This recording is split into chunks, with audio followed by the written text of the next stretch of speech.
নমস্কার বন্ধুরা, কথক কৌশিকের গল্পের আসরে আপনাদের স্বাগত।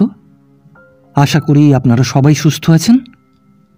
বন্ধুরা, আপনারা ধারাবাহিকভাবে শুনছেন প্রাণের লেখক বিভূতিভূষণ বন্দ্যোপাধ্যায় রচিত দুই বাড়ি, আজের তৃতীয় ও শেষ পর্ব।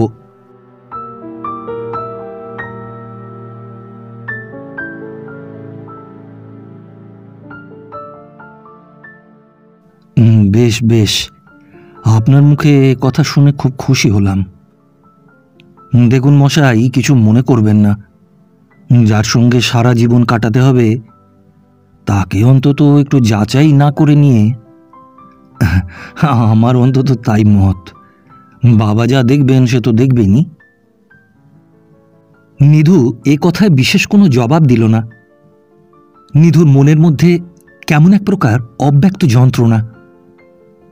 সুনীলবাবুর শেষ কথাটা তার কানে যেন অনবরত বাজছিল।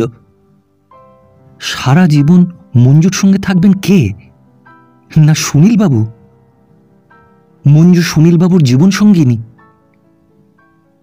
বাসায় ফেরবার পথে সুনীলবাবু তার সঙ্গে গল্প করতে করতে খানিক দূর পথ এলেন। শুধু মঞ্জুর সম্বন্ধেই কথা, নানা ধরনের আগ্রহ ভরা প্রশ্ন, কখনো খোলাখুলি, কখনো প্রশ্নের উদ্দেশ্য নিধুর কাছে ঠিক বোধগম্য হল না। আচ্ছা, এই নিধিরামবাবু, মঞ্জু কিরকম লেখাপড়া জানে বলে আপনার মনে হয়? বেশ জানে, এবার তো ফার্স্ট ক্লাসে উঠবে।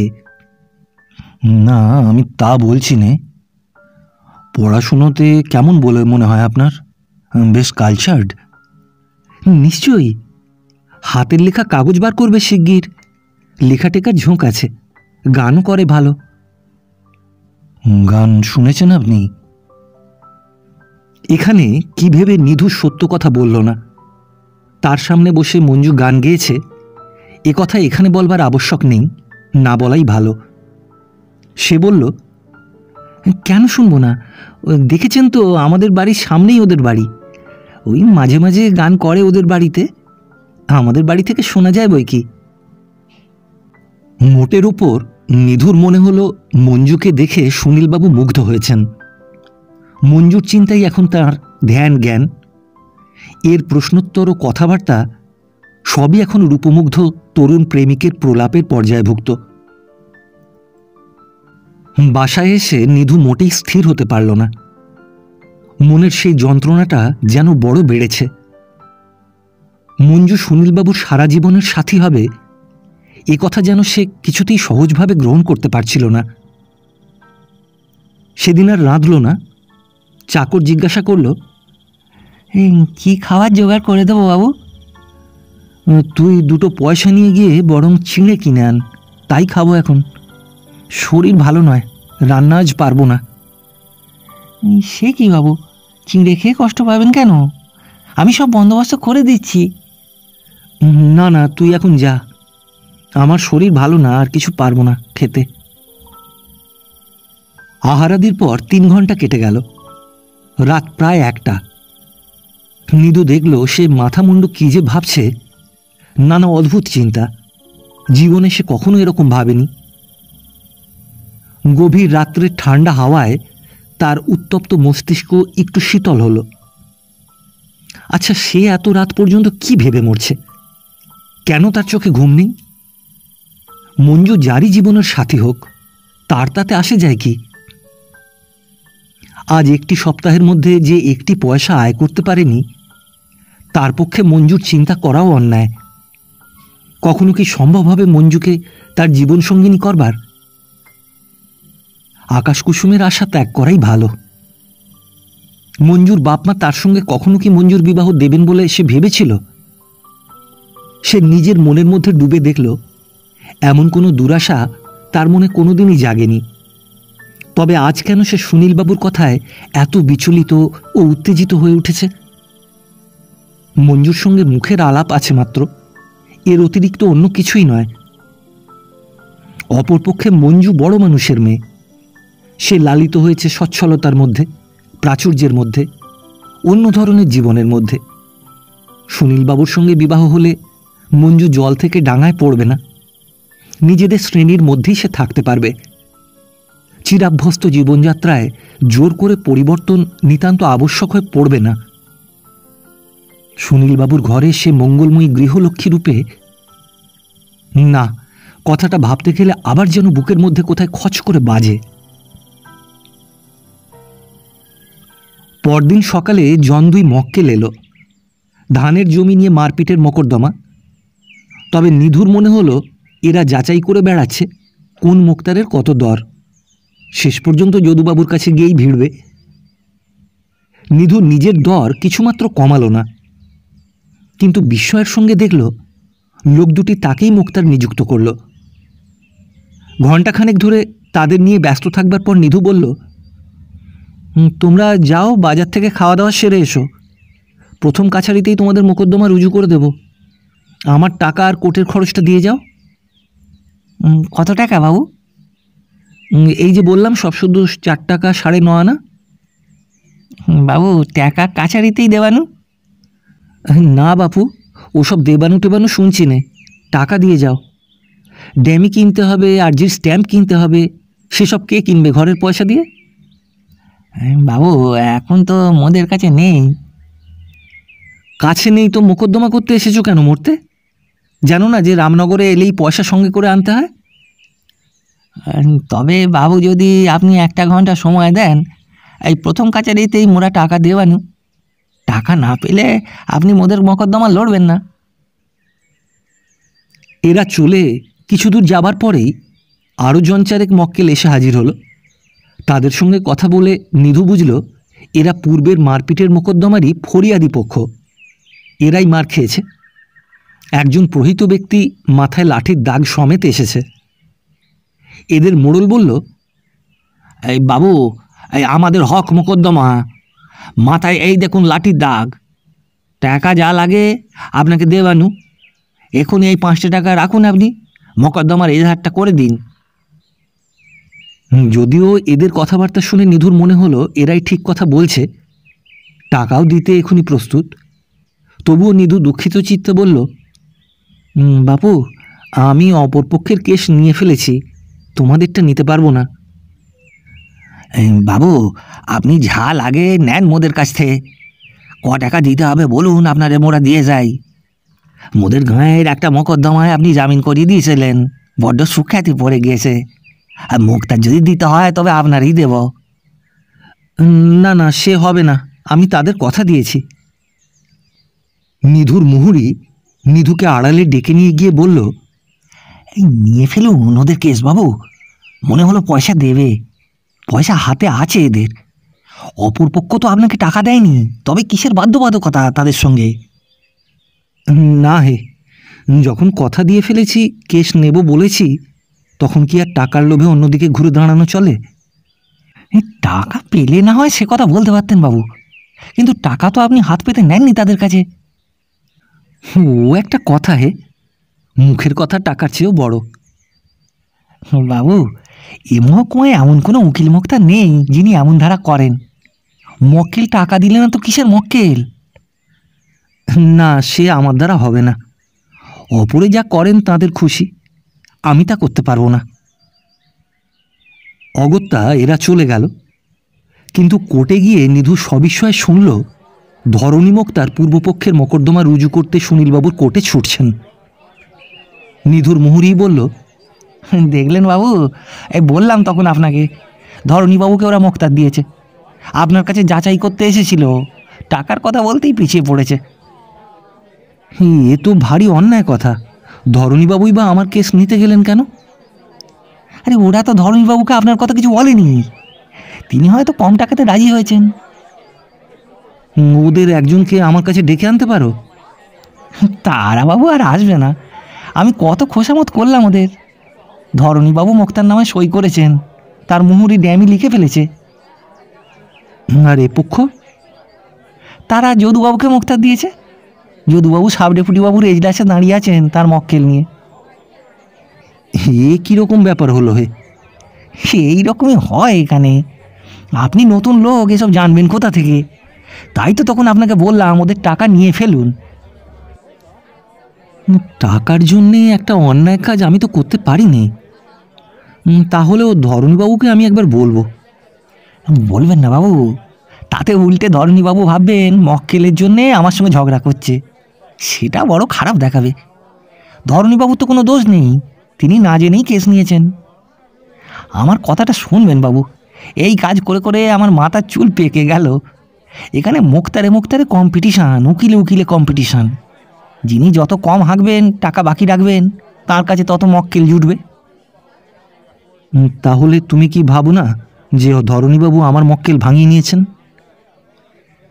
মুক্তার নামায় সই যখন করেননি, টাকা তারা যখন দেয়নি, শুধু মুখের কথায় কি কেউ কারো মক্কেল হয় বাবু? আপনি মুখের কথার দাম দিলেন, আর কেউ যদি না দেয়, সবাই কি আর আপনার মতো? সত্যি কথা, এসব লাইনে কাজ হবে না বাবু, সে আপনাকে আমি আগেই বলেছি।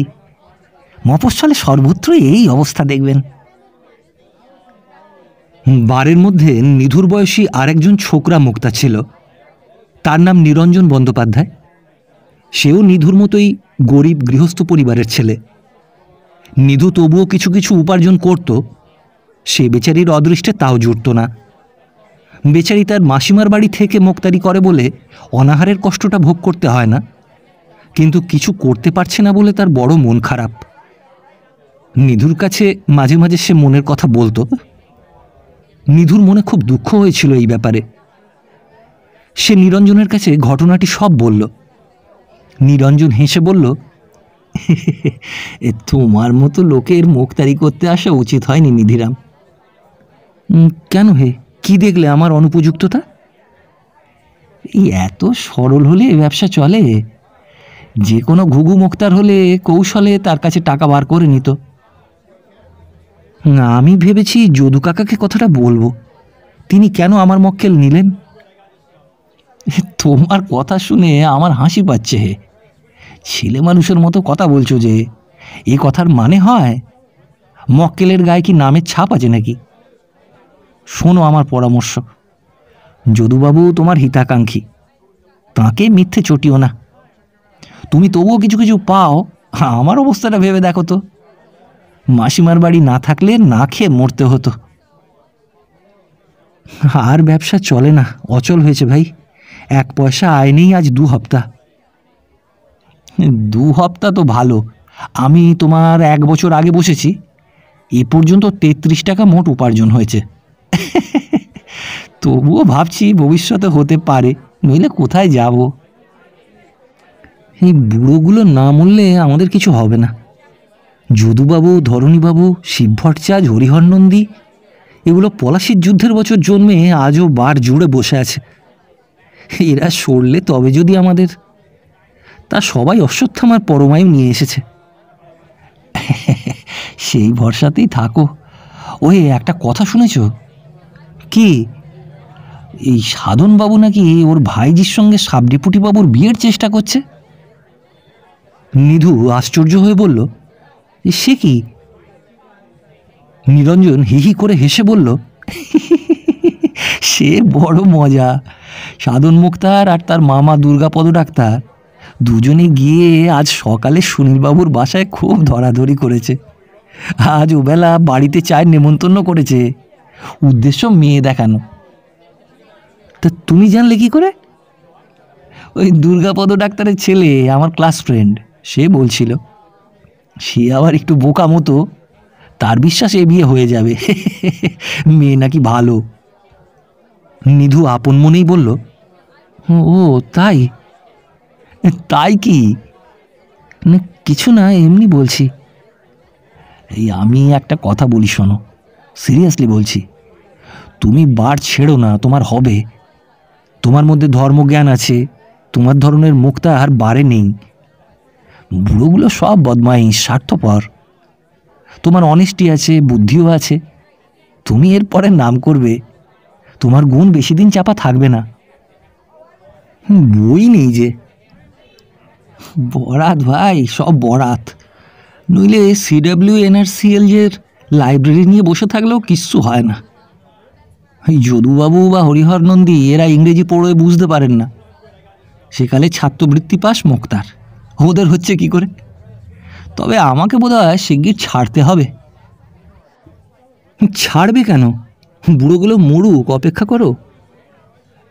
ততদিনে আমার বাড়ির সব না খেয়ে মরে যাবে, বিষয় সম্পত্তি বেঁচে চলছে এখন। যদু কাকাকে বলে তোমায় 2-4টে জামিননামা দেব, জামিনের ফিটা পাবে এখন। তোমার নিজের পেলে তাতে উপকার হবে, তুমি আমায় দেবে কেন? যদি আমি দিই? আরে সেই জন্যই তো বলছি, তোমার মতো অনেস্ট লোক বারে আসেনি, অন্তত রামনগরের বারে। তুমি অনেক দূর যাবে। নিধু বাসায় আসবার পথে সাধন মুক্তারের কাণ্ডটা ভেবে আপন মনেই হাসল। তাই আজকাল তার সঙ্গে এতবার দেখা হওয়া সত্ত্বেও বিবাহের কথা একবারও মুখে আনে না।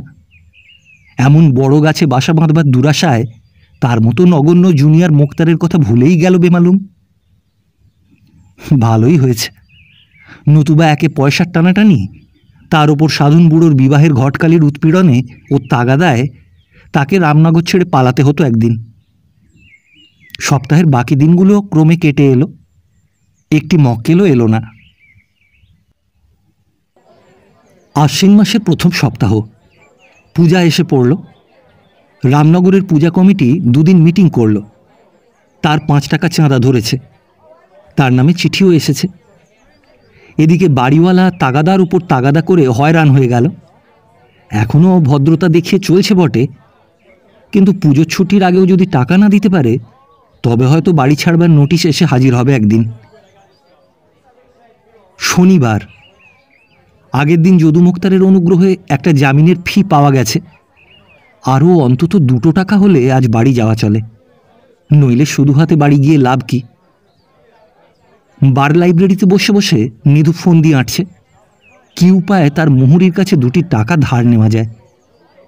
কারণ নিধুর থেকে তার মুহুরির অবস্থা ভালো, বাড়িতে জায়গা জমি চাষবাস। এখানেও তার দাদা স্ট্যাম্প ভেন্ডারি করে এই কোর্টের প্রাঙ্গণ থেকেই মাসে 150-200 টাকা রোজগার করে। 2টি টাকা দিতে তার কষ্ট হবার কথা নয়, কিন্তু বাবু হয়ে ভৃত্যের কাছে সোজাসুজি টাকা ধার করা চলবে না, কোনো একটা কৌশল খাটাতে হবে। এমন সময় সাধন মুক্তার ঘরের মধ্যে ঢুকে বললেন, এই যে নিধু, বসে আছো? ওহে, একটা জামিনের দরখাস্ত মুভ করবে, 3টে টাকা পাবে যদি মঞ্জুর করে দিতে পারো। মক্কেলের সঙ্গে আমি ঠিক করে ফেলেছি, ছেলে আসামি, বাপ টাকা দিয়ে কেস চালাচ্ছে, টাকা নির্ঘাত আদায় হবে। নিধু নির্বোধ নয়, সাধন মুক্তারের আসল উদ্দেশ্য সে বুঝে ফেলল। বুঝে জিজ্ঞাসা করল, কার কোর্টের কেস? এই সাব ডেপুটির কোর্টে। এই কথাই নিধু ভেবেছিল। শক্ত কেসের আসামি, জামিন সহজে মঞ্জুর হবার সম্ভাবনা কম। সুনীলবাবুর সঙ্গে আজকাল নিধুর খাতির জমেছে, এ কথা বারে রাষ্ট্র হতে দেরি হয়নি। তার খাতিরের চাপে জামিন যদি মঞ্জুর হয়ে যায়, জামিননামা সই করে শতকরা 12.5 টাকা জামিনের ফি মারবেন সাধন মুক্তার। সে বলল, কত টাকার জামিন হবে মনে হয়? এই যা মঞ্জুর করাতে পারো, 500 টাকার কম হবে বলে মনে হয় না। অনেকগুলি টাকা জামিনের ফি, সাধন মুক্তার তাকে ভাগ দেবে না বা তার চাওয়া উচিত নয়। তবে সে যদি জামিন মঞ্জুর করাতে পারে, সে নিজেই জামিন দাঁড়াবে না কেন? কথাটা সে বলেই ফেলল। সাধন বিস্ময়ের ভান করে বললেন, তুমি জামিন দাঁড়াবে অত টাকার? বড্ড রিস্ক। তারপর ধরো যদি পালিয়ে টালিয়ে যায়, বেল বন্ড বাজেয়াপ্ত হলো, অতগুলো টাকা গুণগার দিতে হবে। তা সে তখন পরে দেখা যাবে। এই না হে না, আমি তোমার হিতাকাঙ্ক্ষী, আমি তোমার সে রিস্কের মধ্যে যেতে দিতে পারিনি। এই লোকটা বদমাইশ, যদি পালিয়ে যায়, তোমার মতো জুনিয়র মুক্তারের এখন এইসব বিপদের মধ্যে যাওয়া ঠিক নয়। নিধু আর বেশি কিছু বলতে পারল না। টাকার ভাগ নিয়ে প্রবীণ সাধন মুক্তারের সঙ্গে ইতরের মতো তর্কাতর্কি করতে তার প্রবৃত্তি হলো না। সে শুধু বলল, বেশ তাই হবে, তবে জামিন মুভ করার ফি আমায় কিছু বেশি করিয়ে দিন, 3 টাকায় পারবো না। সাধন নিধুর দিকে চেয়ে বিস্ময়ের সুরে বললেন, বলো কি হে, জুনিয়র মুক্তারেরা কেন, অনেক সিনিয়র মুক্তার 2 টাকায় কেস করবে। তুমি বেশি পাচ্ছ শুধু আমার বলা কওয়ায়, নইলে যদুদা বা হরিবাবু রয়েছেন কি জন্যে? তোমায় স্নেহ করি বলে আমি ওদের বুঝিয়ে সুঝিয়ে তোমার কাছে নিয়ে আসছি। ভাবলাম যদি পায় তো আমাদের আপনার লোকেই টাকাটা পাক। নিধুর রাগ হলো। সাধন সব দিক থেকেই তাকে ফাঁকি দিতে চাইবেন এ তার পক্ষে অসহ্য। সে দৃঢ় কণ্ঠে বলল, আগে না, আমি 5 টাকার কমে পারবো না, আপনি আসামিদের বলে দেবেন। সে কি হে, তুমি আবার ফি ডিকটেট করতে আরম্ভ করলে নাকি? আগে মাফ করবেন, আমি ওর কমে পারবো না। আর একটা কথা, ফিয়ের টাকা আগাম দিতে হবে। না, এই তোমাদের মতো ছোকরাদের নিয়ে দেখছি মহা বিপদ। তোমরা বোঝালেও বুঝবে না। তা নিও, তাই নিও, কি আর করব, আপনার লোকের মতো দেখি তোমাকে। সুনীলবাবুর এজলাসে জামিন মঞ্জুর করাতে বেলা 3টে বেজে গেল।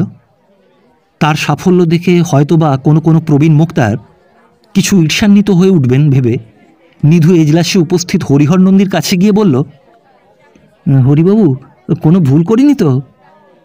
হরিহর মুক্তার বললেন, এই কেন ভুল করবে, চমৎকার সওয়াল জবাব। নিধু বিনীতভাবে বলল, আপনাদের কাছেই শিখেছি হরিদা, আপনাদের দেখে দেখেই শেখা, এখন আশীর্বাদ করুন। হরিহর নন্দী অতিমাত্রায় উৎফুল্ল হয়ে বললেন, না না, আশীর্বাদ তোমায় কি করব, তুমি ব্রাহ্মণ, ও কথা বলতে নেই। তোমরা ছেলে ছোকরা তাই বোঝো না, তোমরা আমাদের প্রণম্য। তবে তোমার কল্যাণ কামনা করছি, উন্নতি তুমি একদিন করবে। কোর্ট থেকে চলে আসবার সময় সুনীলবাবু বললেন, নিধিরামবাবু আজ দেশে যাবেন? আগে হ্যাঁ। আমার খাস কামরায় একবারটি যদি আসেন, একটা কথা আছে। কোর্টে উপবিষ্ট অনেকগুলি তরুণ ও প্রবীণ মোক্তারের ঈর্ষান্বিত দৃষ্টির সম্মুখে নিধু ত্রস্তপদে সুনীলবাবুর খাস কামরায় প্রবেশ করল। সুনীলবাবু বললেন, আপনার সঙ্গে একটা চিঠি দেব। বেশ, দিন না, আমি দেব এখন। আর একটা কথা, আপনি সাধনবাবুকে কতটা জানেন? ভালোই জানি, কেন বলুন তো স্যার? উনি লোক কেমন? লোক মন্দ নয়। সুনীলবাবু একটু ভেবে বললেন, তাই জিজ্ঞেস করছি। আচ্ছা, আপনি সোমবারে আসুন, একটা কথা বলবো আপনাকে। বেশ স্যার। লালবিহারীবাবুকে আমার প্রণাম জানাবেন। আর আপনি তো বাড়ির মধ্যে যান, পিসিমাকে বলবেন সামনের শনিবারে আমায় নেমন্তন্ন করেছেন, কিন্তু ডিস্ট্রিক্ট ম্যাজিস্ট্রেট আসবেন সেদিন, 2 দিন থাকবেন। সুতরাং কোথাও যাওয়া আসা যাবে না, আপনারও যাওয়া হবে না। আমার কেন? আপনার সঙ্গে ইন্টারভিউ করিয়ে দেবো ম্যাজিস্ট্রেটের। আমার মতো লোকের সঙ্গে ইন্টারভিউ? এসব ভালো, আপনার পসারের পক্ষে এগুলো বড় কাজের হবে। আপনার যা ইচ্ছে স্যার। শনিবারে কোর্ট বন্ধ হতে 4টে বাজল। নিধুর সঙ্গে সঙ্গে বাসায় এসে কোর্টের পোশাক ছেড়ে সাধারণ পোশাক পরে কিছু খেয়ে নিল। পরে বাসার চাবি চাকরের হাতে দিয়ে কুড়ুলগাছি রওনা হলো। এতদিন সে ভাববার অবসর পায়নি, নানা গোলমালে দিন কেটেছে। জামিন মুভ করবার ফি না পেলে আজ বাড়ি যাওয়াই ঘটে উঠত না। এত দূর রাস্তা হেঁটে বাড়ি পৌঁছতে সন্ধ্যা হয়ে যাবে। তাহলেই বা কি, মঞ্জুর সঙ্গে সে আর দেখা করবে না। তার সঙ্গে মঞ্জুর আর দেখাশোনা হওয়া ভুল। 2 দিন পরে সে পরস্ত্রী হতে চলেছে। এখন তার সঙ্গে মেলামেশা করা মানে কষ্ট ডেকে আনা। অতএব আর গিয়ে সে মঞ্জুর সঙ্গে দেখা করবে না, মিটে গেল। কিন্তু সে যতই গ্রামের কাছে আসছিল, তার সংকল্পের দৃঢ়তা সম্বন্ধে নিজের মনেই সন্দেহ জাগল। মঞ্জুকে না দেখে থাকতে পারবে তো?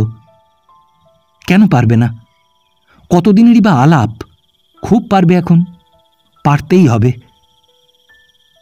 নিধুর মা বললেন, বাবা, কি ছেলে তুমি, এতদিন পরে মনে পড়ল? কি করি বলো, 1 পয়সা রোজগার নেই, এসে কি করব? নাই বা থাকলো রোজগার, তোকে দেখতে ইচ্ছে করে না আমাদের? কালি, জল নিয়ে আয়। নিধু হাত মুখ ধুয়ে খাবার খেয়ে মায়ের সঙ্গে রান্নাঘরের দাওয়ায় বসে গল্প করতে লাগলো।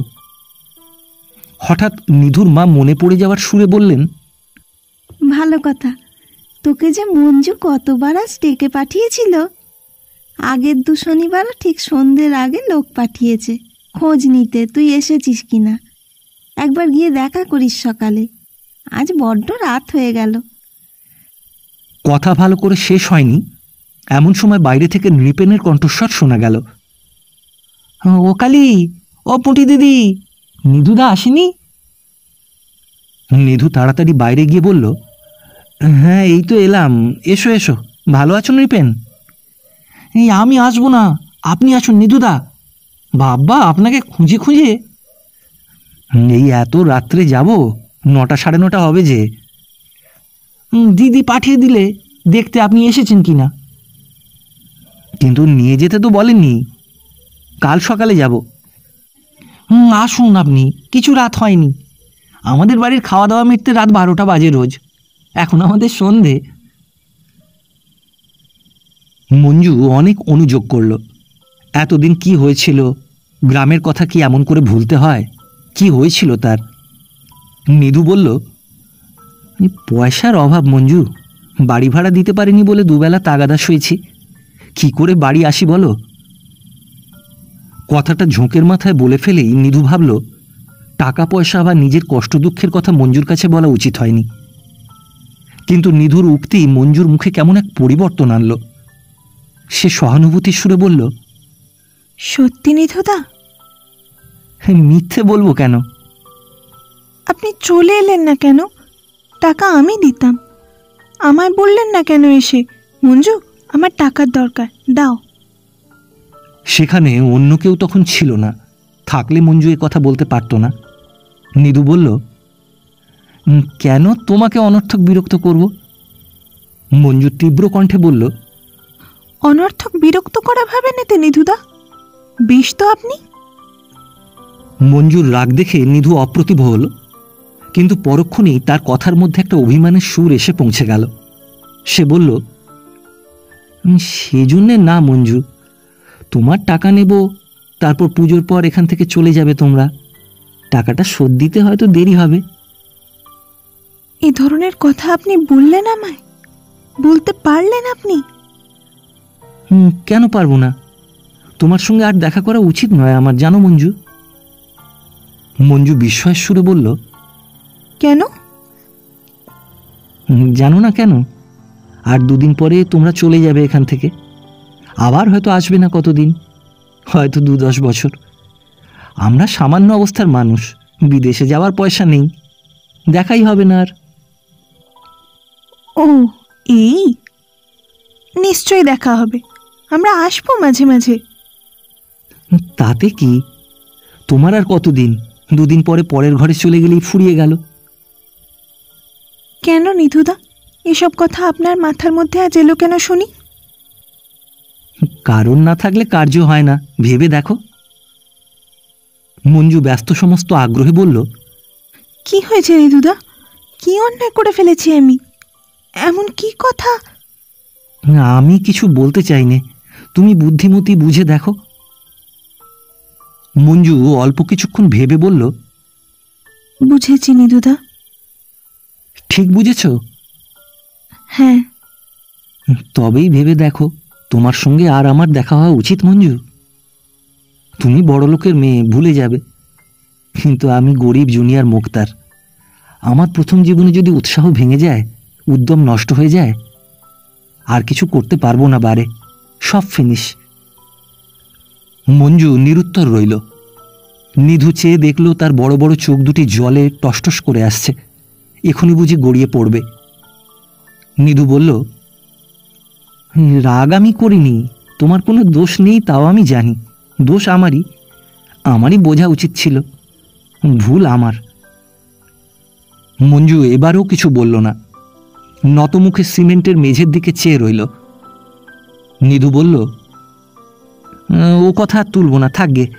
তোমাদের প্রতিমা কই মঞ্জু? পুজো তো এসে গেল। মঞ্জু জল ভরা চোখে নিধুর দিকে চাইল। কোনো একটা অন্যায় কাজ করে ফেললে ছোট মেয়ে বকুনি খাবার ভয় যেমনভাবে গুরুজনের দিকে চায়, মঞ্জুর চোখে তেমনই মিনতি মাখানো ভয়ের দৃষ্টি, যেন সে এখনই বলে ফেলবে, যা হয়ে গিয়েছে হয়ে গিয়েছে, আমায় আর বকো না তুমি। নিধুর মন এক অপরূপ দয়া ও সহানুভূতিতে ভরে উঠল। তার কপালে যাই থাক, এই সরলা করুণাময়ী বালিকাকে সকল প্রকার ব্যথা ও লজ্জার হাত থেকে বাঁচিয়ে নিয়ে চলাই যেন তার জীবনের কাজ। সে বলল, বললে না প্রতিমা হচ্ছে না কেন, পুজো হবে না?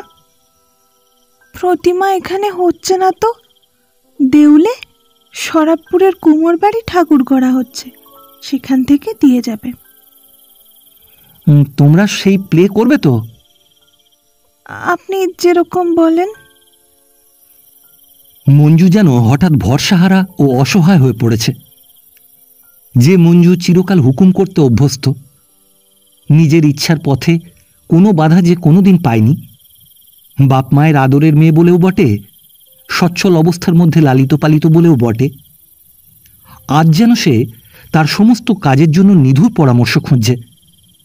নিধু মঞ্জুর করলে তবে যেন সে কাজে উৎসাহ পাবে। এ কথা ভাবতেই নিধুর মন আবার যেন সতেজ হয়ে উঠল। মধ্যে দুঃখ অবসাদের ভাবটা কেটে গেল। তা তুমি করো না মঞ্জু, আমি পেছনে আছি।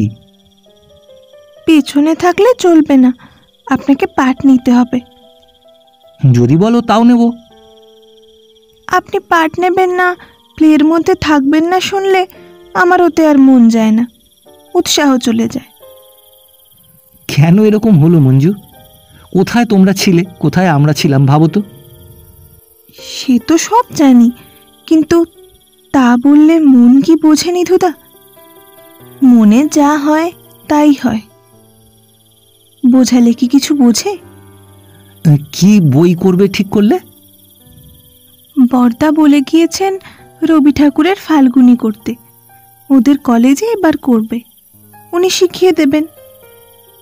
পড়েছেন আপনি? পাগল তুমি মঞ্জু, আমাদের বিদ্যে বুদ্ধি জানতে তোমার আর বাকি নেই, নাম শুনেছি এই পর্যন্ত।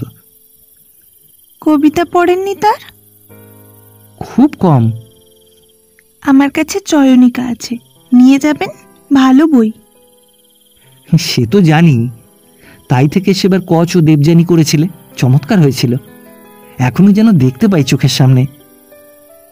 আর লজ্জা দেবেন না নিধুদা, ও কথা থাক, আপনাকে পাঠ নিতে হবে, নেবেন তো?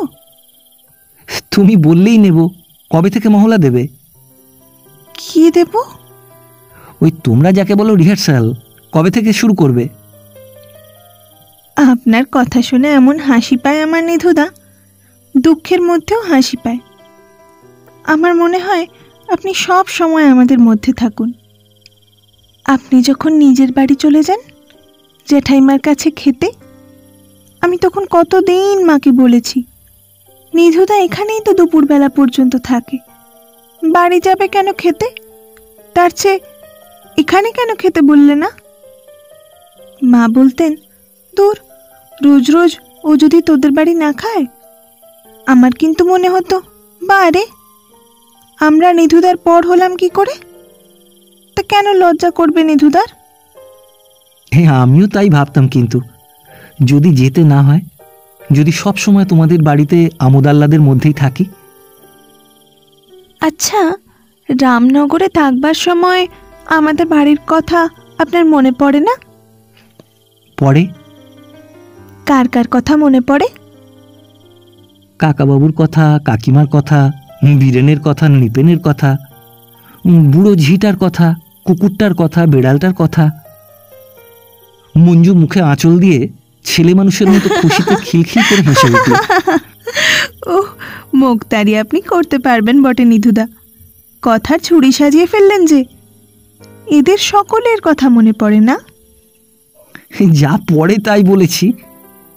ভালোই তো, আমি কি বলেছি আপনি তা না বলেছেন? আমি আর কে যে আমার কথা মনে পড়বে? তা পড়লেই বা কি? আপনি মনে ব্যথা দিয়ে বড্ড কথা বলেন, কিন্তু সত্যি বলছি নিধুদা, কেন ওরকম করেন? আমার মন তো পাথরে তৈরি নয়। মঞ্জু এইমাত্র হাসবার সময় যে আঁচল মুখে দিয়েছিল তাই তুলে চোখে দিল। নিধু দেখল সত্যিই তার চোখ জলে ভরে এসেছে।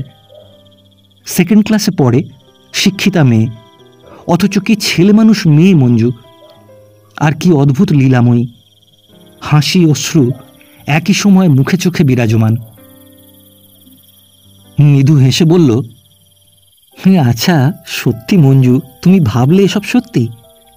আর সকলের কথা মনে পড়েছে, আর তোমার কথাই পড়ল না, এ তুমি বিশ্বাস করো? দেখুন, মন যা বলে মাঝে মাঝে মানুষের কাছ থেকে তার জন্য উৎসাহও পাওয়া যায়, তবেই মন খুশি হয়ে ওঠে। মুখে শোনা এজন্যে বড় দরকার। বলুন এবার। না, যা বলেছি তার বেশি আর কিছু শুনতে পাবে না আমার কাছে মঞ্জু। নিধু সে রাত্রে বাড়ি ফিরে একটা অদ্ভুত স্বপ্ন দেখল। কোথায় যেন সে একটা পথ বেয়ে চলেছে, তার সামনে একটা বড় পুকুর। পুকুরে এক রাশ পদ্মফুল ফুটে আছে। পুকুরের পাড়ের ছোট্ট একটা কুঁড়ে ঘর থেকে হাস্যমুখী মঞ্জু বেরিয়ে এলো। অথচ দুজনেই দুজনকে জানে ও চিনতে পেরেছে। মঞ্জু যেন দুলে বাড়ির মেয়ে, ব্রাহ্মণের মেয়ে নয়। দুজনে অবাধ অসংকোচে পুকুর পাড়ে বসে জলে ঢিল ফেলছে ও অনর্গল বকে যাচ্ছে। মঞ্জু জজের মেয়ে নয়, তার সঙ্গে মেশায় কোনো বাধা নেই যেন। স্বপ্নের মধ্যেই নিধুর মন আনন্দে ভরে উঠেছে যখন, ঠিক সেই সময় শাঁখের আওয়াজে তার ঘুম ভেঙে গেল। বিছানার ওপর উঠে বসে চোখ মুছতে মুছতে সে বাইরের রোয়াকে কালীকে দেখে বলল, কিরে কালী, এই শাঁখ বাজে কোথায়? পুকুর ঘাটে। আজ যে ওদের ঠাকুর পুজোর ঘট পাতা হচ্ছে, মা গেল। কাদের ঘট পাতা হচ্ছে? জজবাবুদের বাড়ির দুর্গাপুজোর ঘট আজ পাততে হবে না, এও স্ত্রী মেয়ে চাই। মা গিয়েছে অনেকক্ষণ। আর কে কে এসেছে? কাকিমা তো আছেন, ওপাড়া থেকে ঐমো দিদি এসেছে। পুকুর ঘাট থেকে শাঁখের আওয়াজ যখন আবার পথের দিকে এলো, তখন নিধু কিসের টানে উঠে জানলা দিয়ে চেয়ে দেখল, আগে আগে মঞ্জুর মা, তার পেছনে মঞ্জু, তার মা, হৈমো, ভুবন গাঙ্গুলির স্ত্রী, আরও পাড়ার দু চারজন ঝি বউ জল নিয়ে ফিরছে। মঞ্জুর পরনে লাল পাড় সাদা শাড়ি, অনাড়ম্বর সাজগোজ। এতগুলি মেয়ের মধ্যে তার দিকে চোখ পড়ে আগে। কি চমৎকার গতিভঙ্গি, কি সুন্দর মুখশ্রী, সারা দেহের কি অনবদ্য লাবণ্য। নিধুর মনটা হঠাৎ বড় খারাপ হয়ে গেল। নিজেকে সে বোঝাবার চেষ্টা করল, কেন এমন হয়? কোনোদিন কি সে ভেবেছিল মুন্সেফবাবু তার সঙ্গে মেয়ের বিবাহ দেবেন? তার মতো জুনিয়র মোক্তারের সঙ্গে? গ্রামের মধ্যে যারা সবচেয়ে দরিদ্র, যার বাবা সর্বদা মুন্সেফবাবুদের বৈঠকখানায় বসে তোষামোদ বর্ষণ করে বড় লোকের মন রাখতে চেষ্টা করেন, যার মা জজগিন্নি বলতে ভয়ে সংকোচে এতটুকু হয়ে যায়, মুখ তুলে সমানে সমানে কথা বলতে ভরসা পায় না, এই বাড়ি এই ঘর চোখে দেখেও ওরা সে বাড়ির ছেলের সঙ্গে অমন সুন্দরী শিক্ষিতা মেয়ের বিবাহ দেবে, এ কি কখনো সে ভেবেছিল? যদি এ আশা সে না করে থাকে, তবে আজ তার দুঃখ পাবার কি কারণ আছে? মঞ্জু দুদিনের জন্য এ গ্রামে এসেছে। বড়লোক পিতার খেয়াল এবার গ্রামে তিনি পুজো করবেন। খেয়াল মিটে গেলে হয়তো আর 10 বছর তিনি এদিকে মারাবেন না। ততদিনে মঞ্জু কোথায়? তার বিবাহ হয়ে ছেলেপুলে বড় হয়ে স্কুলে পড়বে। মিথ্যা আশার কুহক। সে উঠে হাত মুখ ধুয়ে কালীকে বলল, এই কালী, একটু তেল দে, নিয়ে আসি পুকুর থেকে। এত সকালে দাদা? তা হোক, দে তুই। এমন সময় নিধুর মা বাড়ি ঢুকে বললেন, নিধু, ওদের বাড়ি যা। দুজন ব্রাহ্মণকে জল খাইয়ে দিতে হয় দুর্গাপুজোর পিঁড়ি পাতবার পরে। জজগিন্নি তোকে এক্ষুনি যেতে বলে দিলেন। নিধু স্নান সেরে এসে ও বাড়ি গেল। মঞ্জু ইতিমধ্যে স্নান সেরে খাবার সাজিয়ে বসে আছে। একজন ব্রাহ্মণ সে, অপরজন ভুবন গাঙ্গুলি। ভুবন গাঙ্গুলি বললেন, এসো বাবা, তোমার জন্য বসে আছি। এরা ব্রাহ্মণকে না খাইয়ে কেউ জল খাবেন নাকি না? কাকা বেশ ভালো আছেন? হৈমু এসেছে দেখলাম না? হ্যাঁ, হৈমু তো ওই বাড়িতেই আছে, ওই বোধ হয়। মঞ্জু বলল, হৈমদি তো রান্নাঘরে, ডাকবো নাকি? কাকাবাবুকে বলছিলাম হৈমদি আমাদের থিয়েটারে পাঠ করবে। ভুবন গাঙ্গুলি ঘাড় নেড়ে বললেন, হ্যাঁ, করবে না কেন? আমি তো বলেছি লাল বিহারী দাদার বাড়িতে মেয়েদের সঙ্গে থিয়েটার করবে, এ তোর ভাগ্যি। আমার আপত্তি নেই। ও হৈম, হৈম। হৈমু এসে দোরের কাছে দাঁড়ালো। 20-21 বছর বয়স, রং তত ফর্সা না হলেও দেহের গড়ন ও মুখশ্রী ভালো। সে যে বেশ সচ্ছল ঘরে পড়েছে, তার সিল্কের শাড়ি, দুহাতে মোটা সোনার বালা ও বাহুতে 2.5 পেঁচের তাগা দেখলে তা বোঝা যায়। এছাড়া আছে কানে ইয়াররিং, গলায় মোটা শিকলি হার। নিধু বলল, চিনতে পারো হৈমু? হৈমু হেসে বলল, কেন পারবো না, এ গায়ের মেয়ে নই? কবে এলে? মাসখানেক হলো এসেছি। তুমি ভালো আছো নিতুদা? হ্যাঁ, একরকম মন্দ নয়। মঞ্জু বলল, আমি হৈমদিকে বলেছি আমাদের সঙ্গে থিয়েটার করতে। হৈমু হেসে বলল, তা করবো না কেন? বাবা তো বলেছেনই। নিদুদা, বই ঠিক করেছ? সে করবে মঞ্জু। মঞ্জু তাড়াতাড়ি বলল, আমি পারবো না নিদুদা, আপনি ঠিক করে দিন না। রবি ঠাকুরের ফাল্গুনির কথা বড়দা বলেছিলেন। হৈমু দেখা গেল ফাল্গুনির নামও শোনেনি। সে বলল, সে কি ভালো বই? সে খুব ভালো বই। এবার কলকাতায় হই হই করে প্লে হয়ে গিয়েছে। তা তোমরা যেমন বলো, নিদুদা আমাদের শিখিয়ে দেবেন। হ্যাঁ, আমি আর কদিন আছি, কাল তো সকালেই। 2 দিন কেন ছুটি নাও না? মঞ্জুও সঙ্গে সঙ্গে বলে উঠল, তাই কেন করুন না নিদুদা? সে কি করে হয়, তোমরা বোঝো না। এ কি কারো চাকরি যে ছুটি নিতে হবে? না গেলে আমারই লোকসান। হৈমু বলল, তাহলে আজ ওবেলা বইটা দেখিয়ে একটু পড়ে দিয়ে যাও। আরে মঞ্জু তো রয়েছে, ও সব পারে। ওর কচদেব জানি সেদিন শোনোনি হৈমু, সে একটা শোনবার জিনিস। মঞ্জু সলজ্জ সুরে বলল, ছাই, নিদুদার যেমন কথা। না ভাই হৈমদি। ভুবন গাঙ্গুলি জলযোগান্তে উঠে বিদায় নিলেন।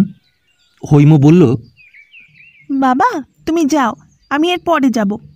নিদুদা নয় দিয়ে আসবে এখন। মঞ্জু বলল, হৈমদি, আমার ভাইয়েরা আর নিধুদা কিন্তু পাঠ নেবে। হৈমু চিন্তিত মুখে বলল, তাই তো ভাই, এ শুনলে আমার বাড়ি থেকে প্লে করতে দেবে ভাই? কেন দেবে না? পাড়াগাঁয়ের গতিক তো জানো না, কে কি বলবে সেই ভয় বাড়ির লোক যদি আপত্তি করে দেয়, তাই ভাবছি। নিধু বলল, তাতে কি, আমি না হয় নাই করলাম। মঞ্জু বলল, তবে হবে কি করে? পুরুষ মানুষের পাঠ মেয়েরা করতে গেলে অত মেয়ে কোথায় পাবো এখানে? কেন, তোমাদের বাড়িতে তো অনেকে আসবেন পুজোর সময়। তাদের সকলকে দিয়ে এ কাজ হবে না, 2-1 জনকে দিয়ে হতে পারে। তাছাড়া রিহার্সাল দেওয়া না থাকলে তারা প্লে করবে কি করে? এ তো ছেলে খেলা নয়। তুমি ভাই হৈমদি বাড়িতে বলে এসো বেলা, জিজ্ঞেস করে দেখো। হৈমু বলল, এতে আমার উপর যেন রাগ করো না নিদুদা, হয়তো ভাববে। আমি কিচ্ছু ভাববো না হৈমু। মঞ্জু শহরে থাকে, ও পাড়াগাঁয়ের খবর অনেকেই রাখে না, ওকে বরং বলো। মঞ্জু বলল, চা হয়ে গিয়েছে, বসো হৈমদি, নিয়ে আসি। মঞ্জুর কথা শেষ হতেই মঞ্জুর বিধবা খুড়িমা ট্রের ওপর চায়ের পেয়ালা সাজিয়ে নিয়ে ঘরে ঢুকে বললেন, এই নে চা, ওদের দে মঞ্জু। 3 পেয়ালা কেন কাকিমা? নিধুদা তো চা খায় না। নিধু, তুমি চা খাও না? আমি তা জানি নে বাবা। গরম দুধ খাবে? এখন দুধ দিয়ে গেল। না কাকিমা, দুধ চুমুক দিয়ে খাবো ছেলে মানুষ নাকি? আমার দরকার নেই, ব্যস্ত হবেন না মিছিমিছি। নৃপেন এসে বলল, বাবা একবার নিধুদাকে বাইরে ডাকছেন দিদি। বাইরের বৈঠকখানায় লালবিহারীবাবু ও ভুবন গাঙ্গুলি বসে। লালবিহারীবাবু প্রকাণ্ড গড়গড়াতে তামাক টেনে বৈঠকখানা প্রায় অন্ধকার করে ফেলেছেন।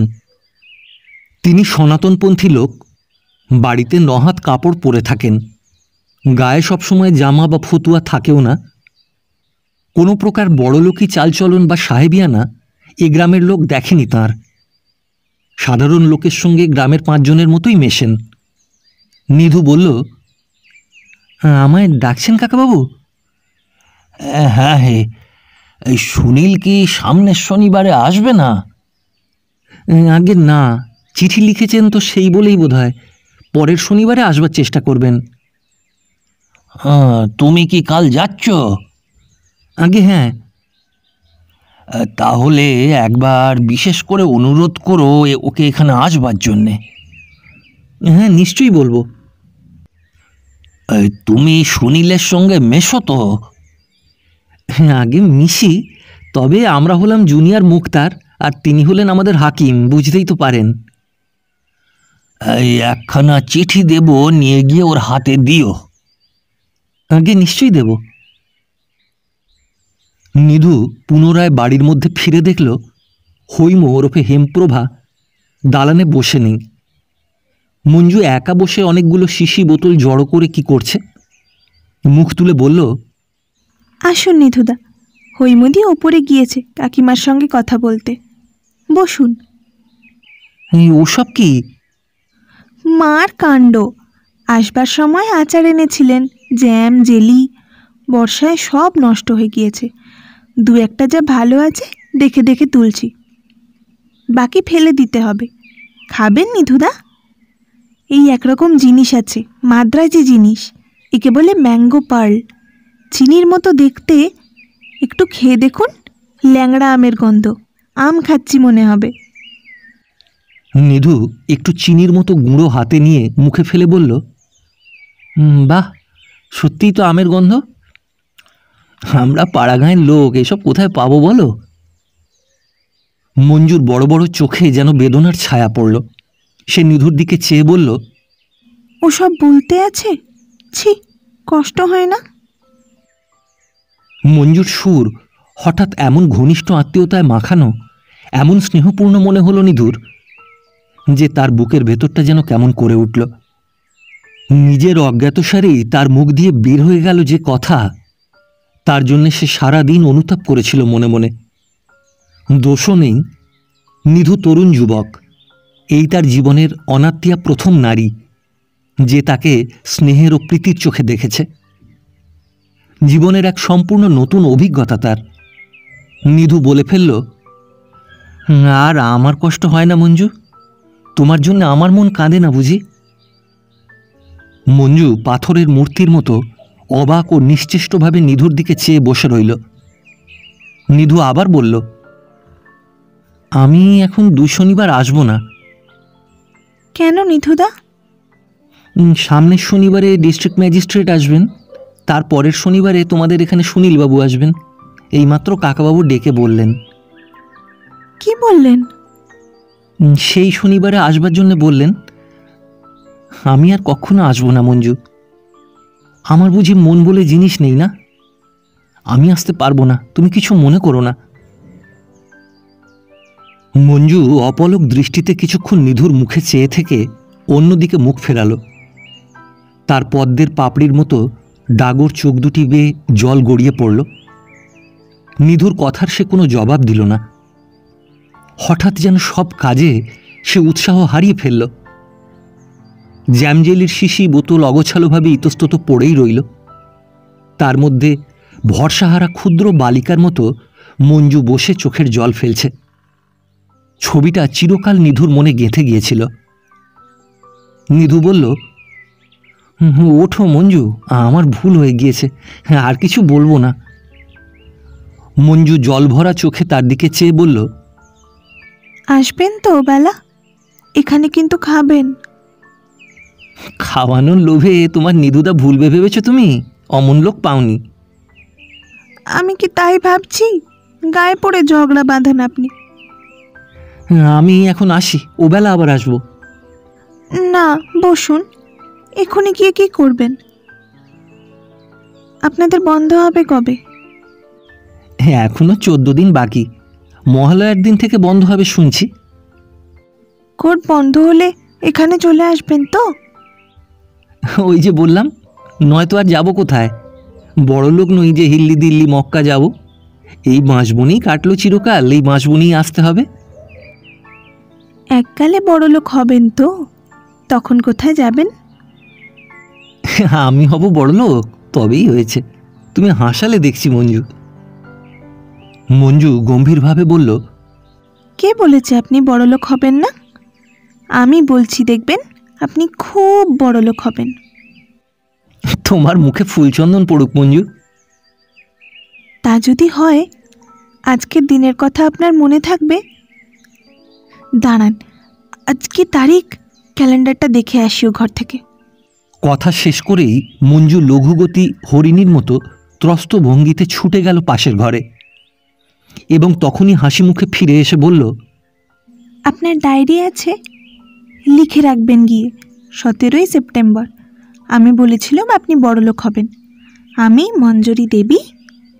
নিধু হাসতে হাসতে বলল, বয়স 16, শাকিন কুড়ুলগাছি, মহকুমা রামনগর, থানা ওই, পিতার নাম শ্রীযুক্ত বাবু লালবিহারী।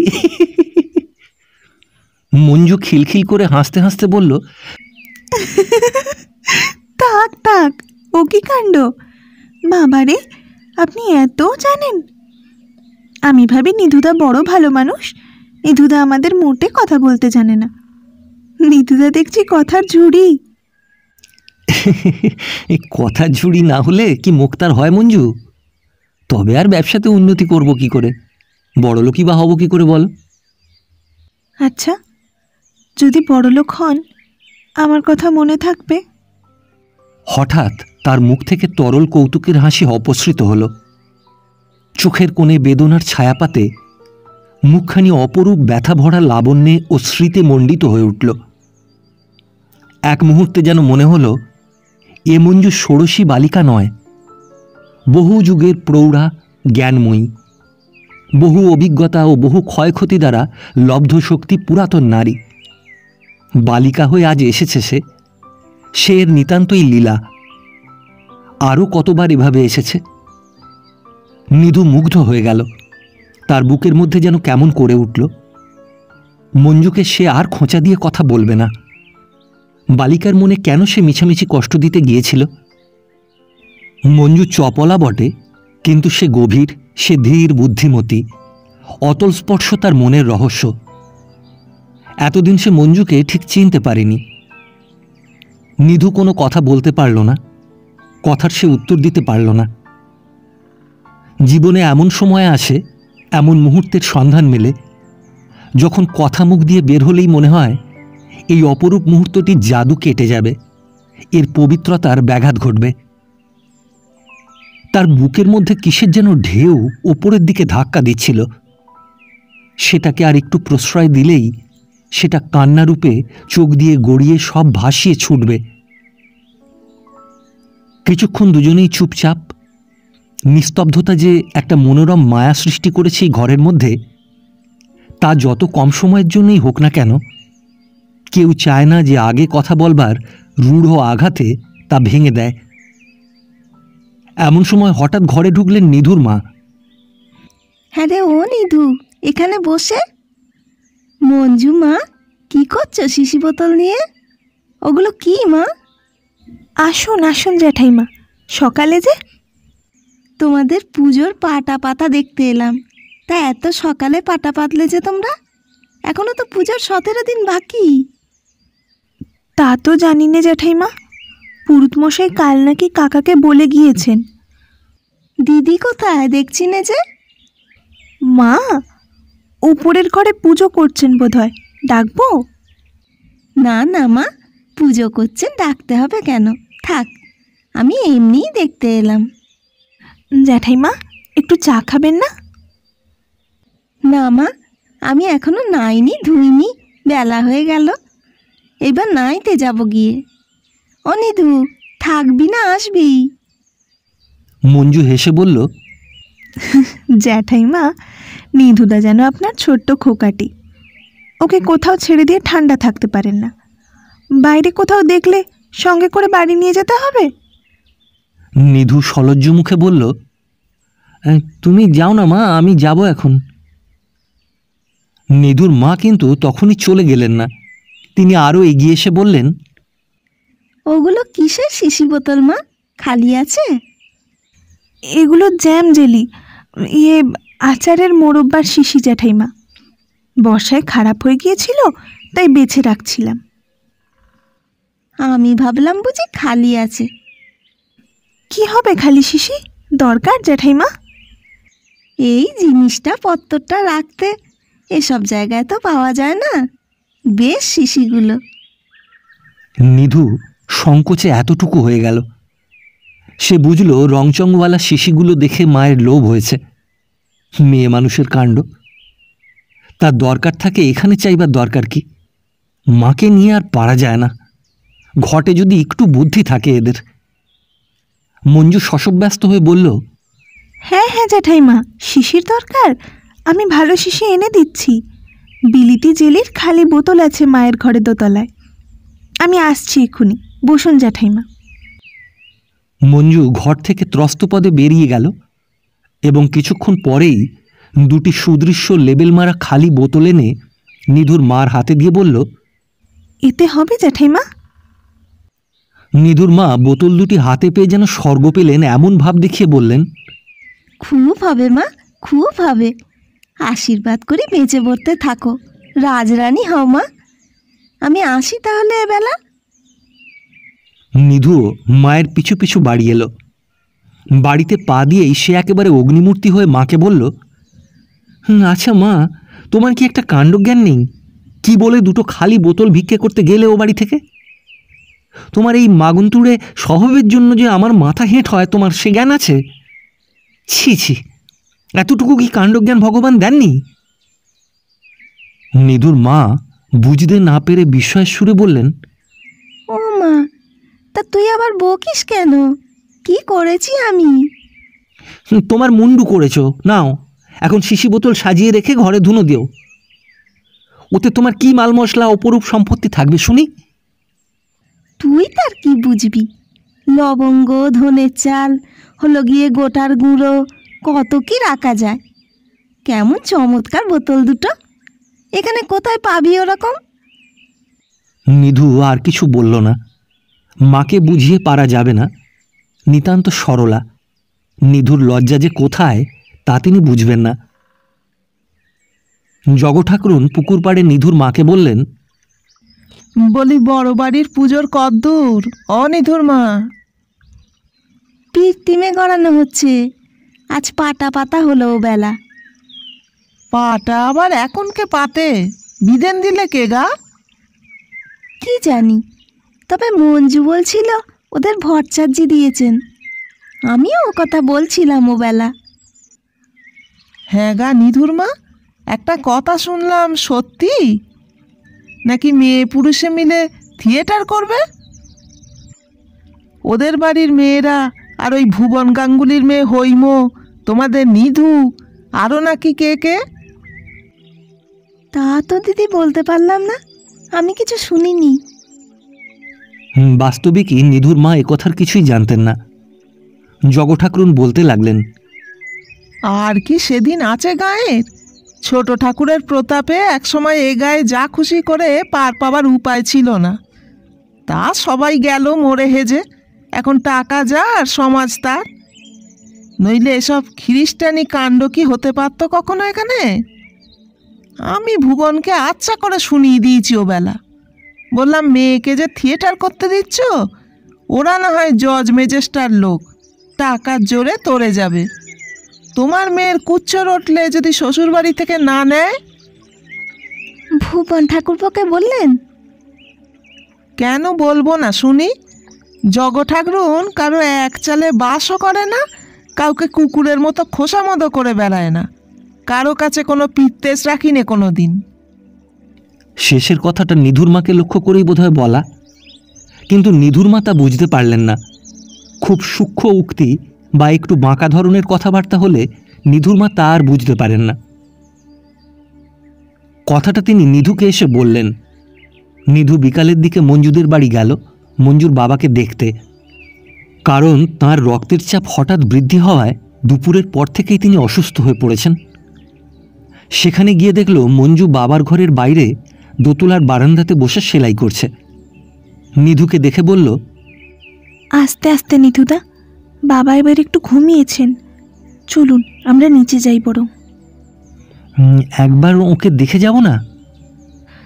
এখন থাক, ঘুম যদি সন্ধ্যের আগে ভাঙে তবে দেখতে আসবেন। এখন সিঁড়িতে নামবার সময় নিধু মায়ের কাছে যা শুনেছিল সব বলল।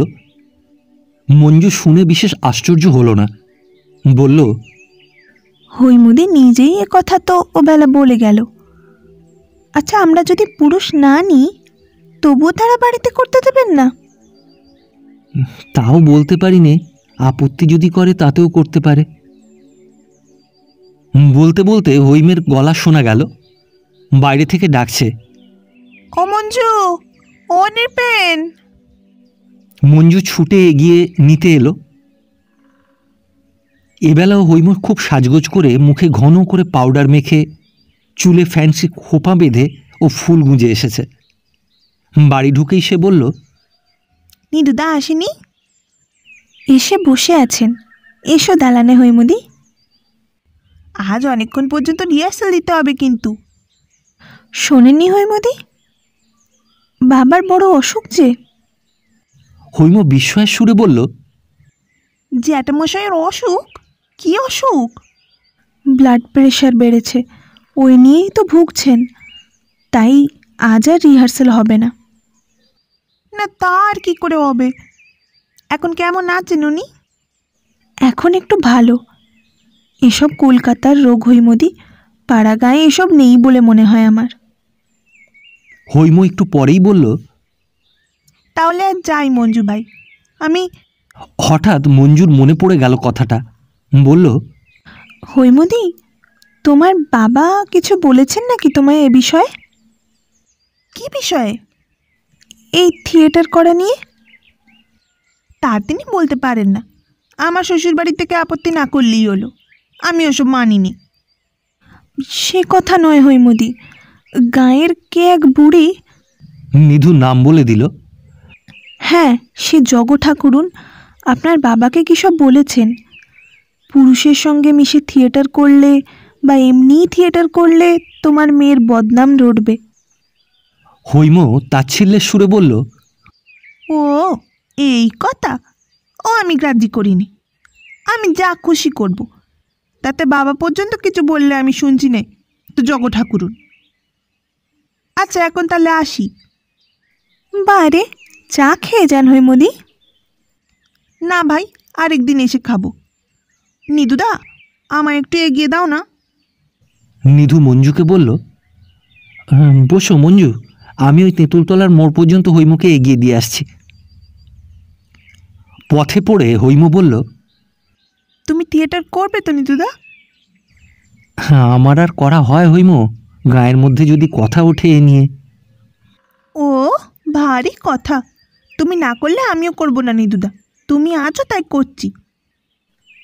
নিধু আশ্চর্য হয়ে হৈমর মুখের দিকে চাইল। হৈম বলে কি? হৈম পুনরায় বলল, আমার কথা মনে হয় নিধুদা, বলো না নিধুদা। নিধু একটু বিব্রত হয়ে পড়ল। হৈমর এসব কথার সে কি উত্তর দেবে? হৈম একটু গায়ে পড়া ধরনের মেয়ে, তা সে পূর্বেই জানত। ভেবেছিল আজকাল বিবাহ হয়ে ও বয়স হয়ে বোধহয় সেরে গেছে, এখন দেখা যাচ্ছে তা নয়। পরে মুখে বলল, হ্যাঁ, তা মনে কি আর হতো না, গাঁয়ের মেয়ে, ছোটবেলা থেকে দেখে আসছি। আজ সন্ধ্যেবেলা আমাদের বাড়ি এসো না কেন নিধুদা, ওখানে চা খাবে, বেশ গল্প করা যাবে এখন। আমি তো চা খাই না হৈম, তাছাড়া সন্ধেবেলা মঞ্জুদের বাড়ি থিয়েটার সম্বন্ধে হেস্তনেস্ত একটা করে ফেলতে হবে, যাই কি করে। কাল আসবে? না, ও কাল তো তুমি চলেই যাবে। কাল দিনটা নাই বা গেলে নিধুদা। কি বিপদ, এর এত জোর এলো কোথা থেকে? নিধু বলল, না গেলে চলে হইম, কত দরকারি কেস সব হাতে রয়েছে, যেতেই হবে। হৈম অভিমানের সুরে বলল, আমার কথা রাখবে কেন? মঞ্জুর কথা হতো তো রাখতে। আচ্ছা, সামনের শনিবারে এসে তোমাদের ওখানে যাব হৈম। হৈম হেসে নিধুর দিকে চেয়ে বলল, ঠিক যাবে তো? তাহলে কথা রইল কিন্তু। এ গায়ে এসে আমার মন মোটে টেকে না নিধুদা, মোটে মিশবার মানুষ নেই। আমি চিরকাল গোয়ারি স্কুল থেকে পড়েছি, জানো তো। আমি গায়ে এসে যেন হাঁপিয়ে উঠি, একটু আমোদ নেই, আহ্লাদ নেই। এমন একটা লোক নেই যার সঙ্গে দুদন্ত কথা বলে সুখ হয়।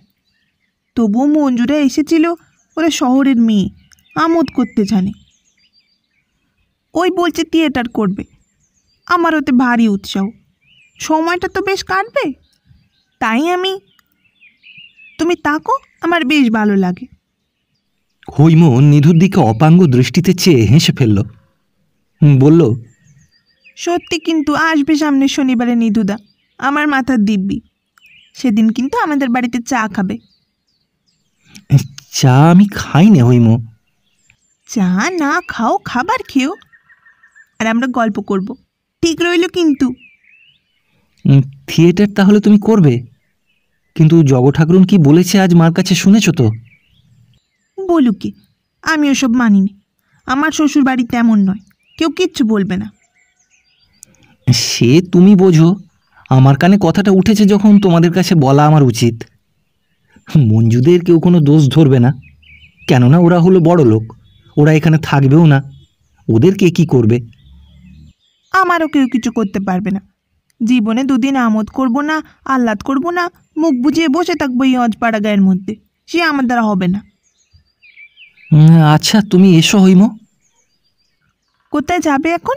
মঞ্জুদের বাড়ি? না, বেলা হয়েছে, এখন বাড়ি যাব। ও বেলা যাবে ওখানে, তাহলে আমিও আসি।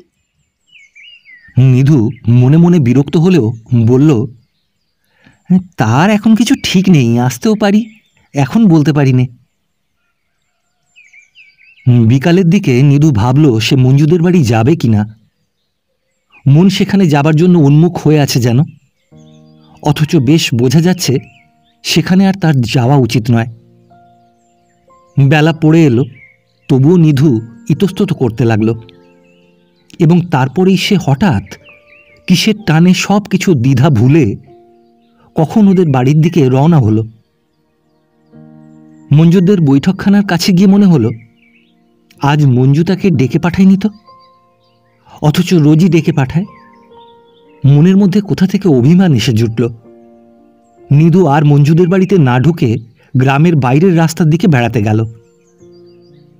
পুজোর আর বেশি দেরি নেই, আকাশে বাতাসে যেন আসন্ন শারদীয়া পূজার আভাস। আকাশ মেঘমুক্ত, সুনীল। পাকা রাস্তার ধারে ঝোপে ঝোপে মটরলতার থোকা থোকা ফল ধরেছে। আউশ ধান কাটা হয়ে গেছে, আমন ধানের নাবাল ক্ষেত ভিন্ন, মাঠ প্রায় শূন্য।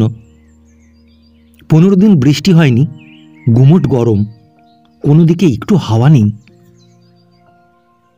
একটা সাঁকোর ওপর বসে নিধু ভাবতে লাগলো, মঞ্জু আজ তাকে কেন ডাকল না? ওবেলা তার কথাবার্তায় হয়তো মনে দুঃখ পেয়েছে। শিশি বোতলের মাঝখানে উপবিষ্ট মঞ্জুর ভরসাহারা করুণ মুখের ছবি মনে এলো। মঞ্জুকে সে কোনো দুঃখ দেবে না, এ ব্যাপার নিয়ে আর কোনো কথা সে মঞ্জুকে বলবে না। কিন্তু রবিবার তো ফুরিয়ে এলো, সন্ধ্যার দেরি নেই, আর কতক্ষণ? সত্যি কি সে মঞ্জুদের বাড়ি দেখা করতে যাবে না? তা হয় না। এখন গেলে তবুও রাত 9টা পর্যন্ত থাকতে পারবে, নয়তো আবার 7 দিন অদর্শন। থাকা অসম্ভব তার পক্ষে। নিজের বাড়ির সামনে এসে নিধু ইতস্তত করছে, এমন সময় সে দেখল মঞ্জু এবং তার পিস্তুত বৌদিদি ওদিকের পথ দিয়ে আসছে। নিধুকে দূর থেকে দেখে মঞ্জু বলল, ও নিধুদা, দাঁড়ান। নিধু বলল, এই তোমরা কোথাও গিয়েছিলে নাকি মঞ্জু? আমি আর বৌদি হৈমদির বাড়ি আর ওদের পাশে পরেশ কাকাদের বাড়ি বেড়াতে গিয়েছিলাম যে। সেই কখন বেলা 2টোর সময় গিয়েছি, আসবো আসবো করছি, কিন্তু হৈমদির মা চা খাবার না খাইয়ে ছাড়লেন না, তাই একেবারে সন্ধে হয়ে গেল। তা তো জানি নে। ও, আপনি গিয়েছিলেন আমাদের বাড়ি? আমি একটু বেরিয়ে ফিরছি, তোমাদের ওখানে যাওয়া হয়নি। আমিও ভাবছি নিধুদা কি এসে বসে আছে, আরও তাড়াতাড়ি করছি। জিজ্ঞেস করুন বৌদিকে। না বৌদি?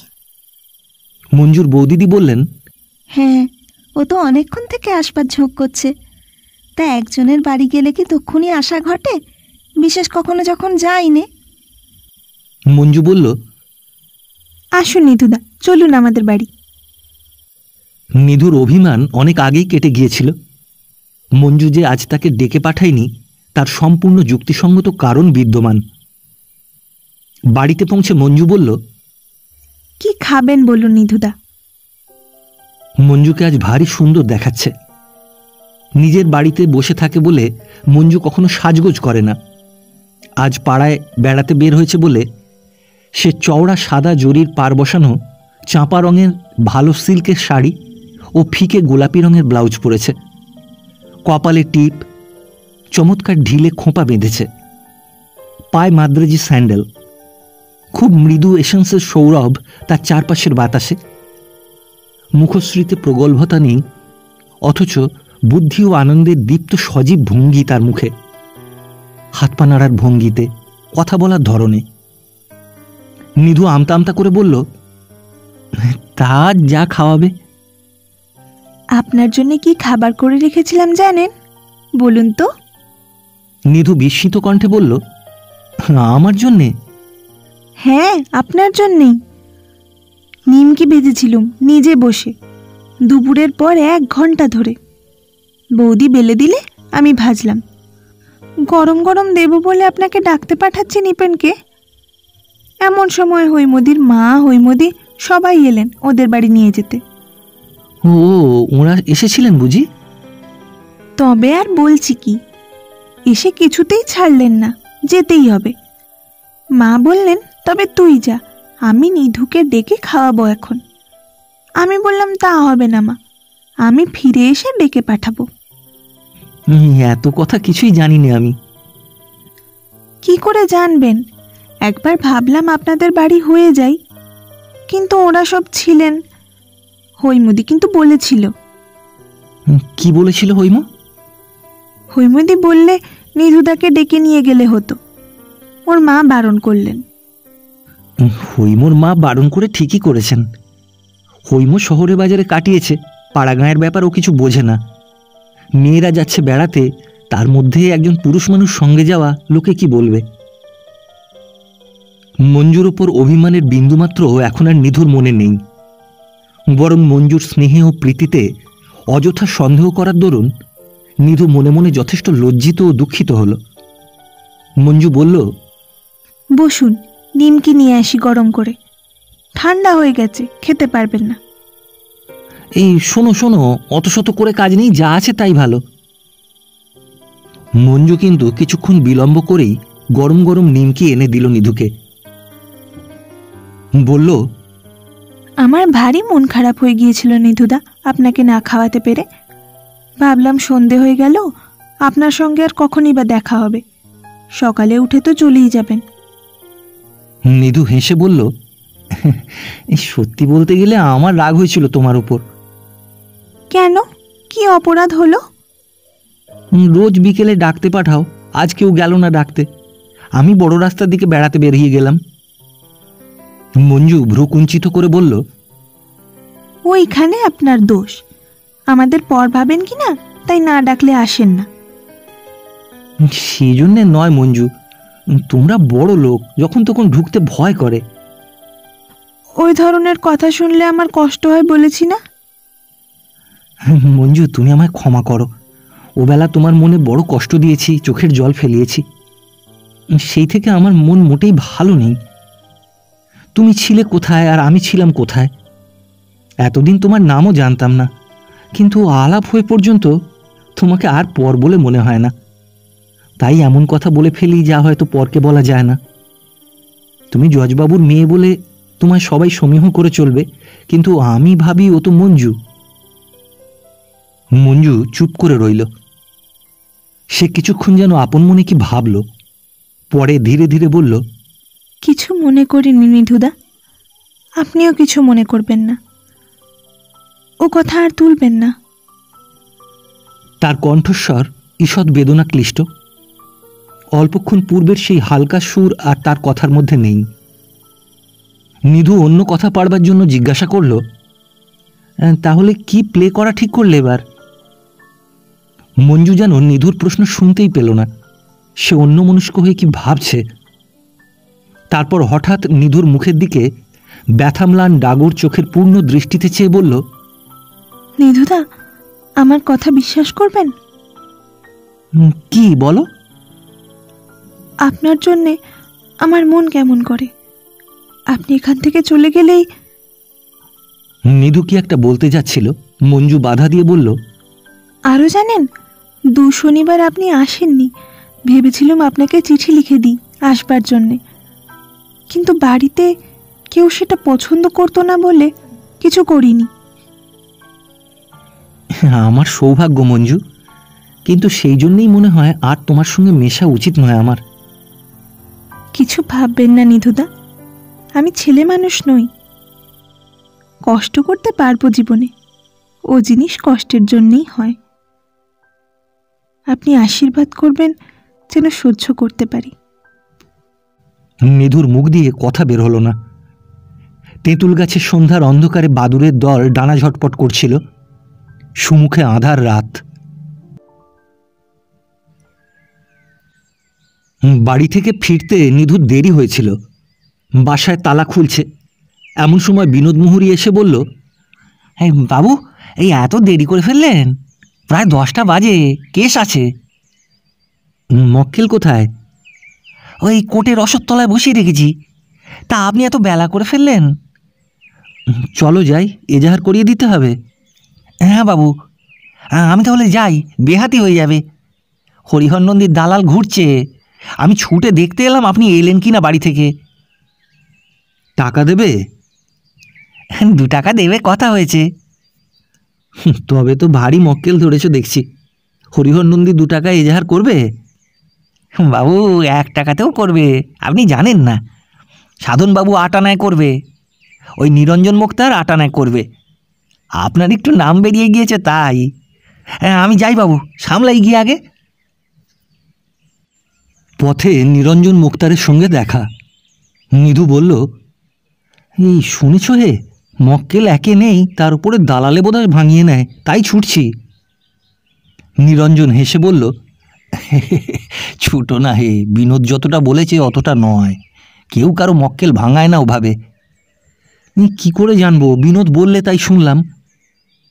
এই হরিহরবাবু দালাল লাগিয়ে তোমার আমার 2-1টা মক্কেল ভাঙিয়ে নেবেন, সে লোক তিনি নন।